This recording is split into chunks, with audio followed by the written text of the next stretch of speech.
परमेश्वर पिता का हम एक बार फिर से धन्यवाद करते हैं कि परमेश्वर ने एक बार फिर से हमको परमेश्वर के वचन को मनन करने के लिए हमारी सहायता किया है। और ये समय हम जब परमेश्वर के वचन को मनन करने जा रहे हैं, आइए यशायाह की पुस्तक उसका 58 अध्याय उसके 5वें वचन को हम पढ़ते हैं।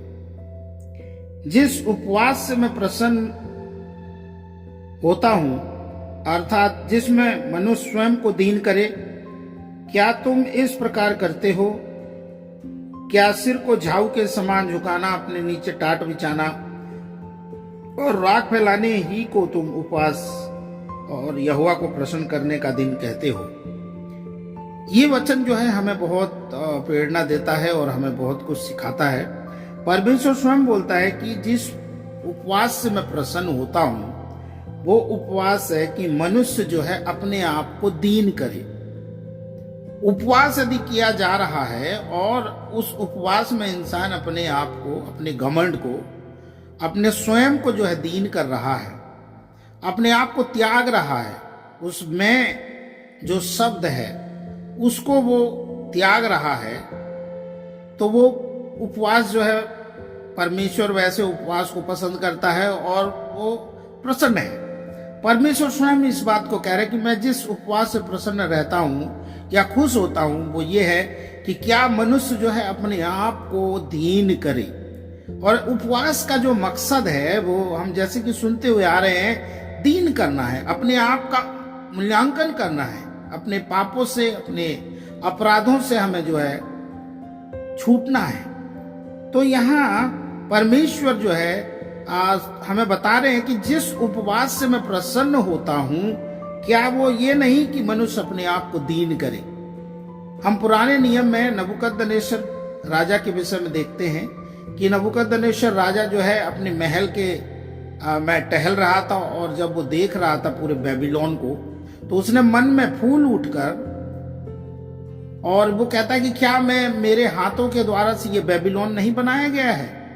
और हम देखते हैं कि उसने अपने आप को दीन नहीं किया और परमेश्वर ने उसके जीवन में एक बहुत बड़ा घटना जो है घटित हुई। हम देखते हैं कि उस आज्ञा उसे दी गई, उसको कुछ काल तक जो है एक जानवर के समान जो है समय बिताने के लिए, और जब तक वो पश्चाताप या उस बात को ना समझ ले तब तक वो ऐसे ही पोजीशन और ऐसे ही दशा में रहेगा। तो जैसे हमने देखा प्रभु के प्रिय लोगों कि जब हम घमंड करते हैं तो परमेश्वर जो है घमंड को बर्दाश्त नहीं करता है और घमंड को जो है वो दूर से भांप लेता है। और उसने उसके लिए आज्ञा जारी किया कि वो उसके ऊपर कुछ समय, कुछ काल जो है एक पशुओं के समान जो है पशुओं के बीच में रहे, पशुओं के समान खाना खाए और उसके ऊपर ओस पड़े। और जब तक वो पश्चाताप नहीं किया तब तक उसके जीवन में वो परिस्थिति बनी रही। लेकिन जब हम देखते हैं एक बदला हुआ नबूकदनेस्सर राजा, जब उसने अपने मन को समझाया और जान पाया कि परमेश्वर है जो सामर्थ्य देता है, परमेश्वर है जो राजा बनाता है और परमेश्वर है जो हर एक चीजों का दाता है।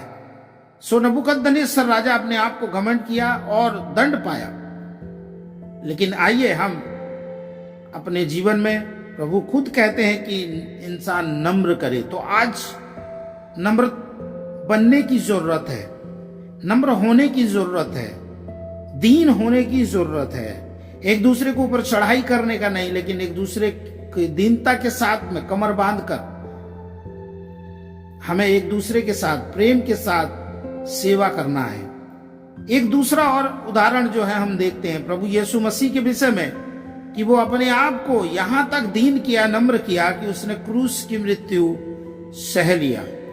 उसने अपने चेलों को जो है एक उदाहरण और आदर्श प्रस्तुत किया। उसने अंगोछा लिया और उसने सभी चेलों के पैर को धोया।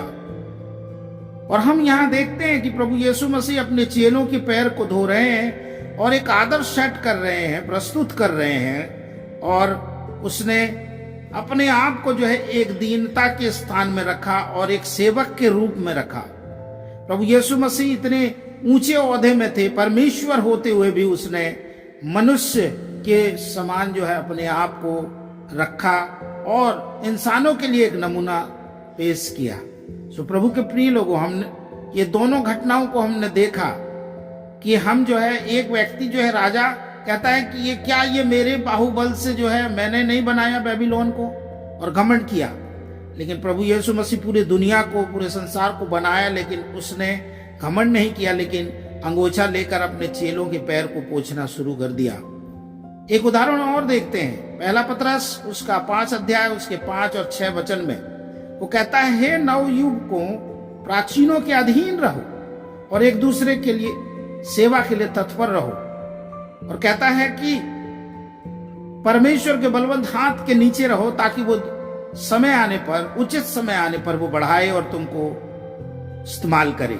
सो हमने इन वचनों को जैसे देखा है, परमेश्वर स्वयं कहते हैं, मैं उस उपवास से प्रसन्न होता हूं जो उपवास में इंसान अपने आप को दीन करे, ना कि दिखावा करे, सिर में झाऊ के समान झुकाना और सिर में राख डालना, टाट पहनना।